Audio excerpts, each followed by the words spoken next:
இந்த 28 நாள் மட்டும் நீங்க கைலாச திருவண்ணாமலைக்கு வர முடியலைனாலும் வீட்டுல இருந்தபடியேவாவது இந்த ஒரு விஷயத்தை செய்யுங்க. உங்களுக்குள்ள என்ன ரியாக்ஷன் நடந்தாலும், உங்களை பத்தி நீங்க பாஸ்ட், உங்களை பத்தி நீங்க வச்சிருக்கிற கருத்துக்கள், வலிகள், வேதனைகள், துக்கங்கள், எதை நினைச்சா இம்மீடியட்டா ரியாக்ட் பண்றீங்களோ, கொந்தளிச்சு வெடிச்சு விடுறீங்களோ, அவை எல்லாவற்றையும் சாட்சியா பாருங்க.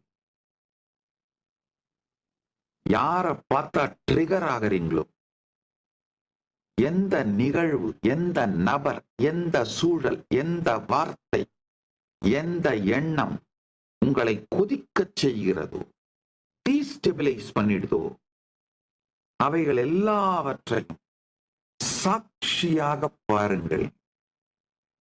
நீங்க எந்த துறையில் இருந்தாலும் மிகப்பெரிய வெற்றி அடைவீர்கள். அதற்கு நான் பொறுப்பு.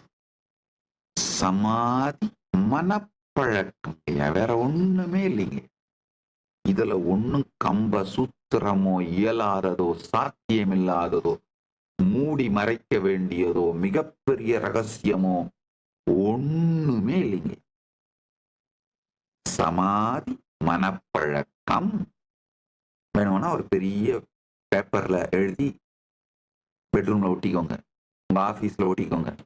சமாதி மனப்பழக்கம்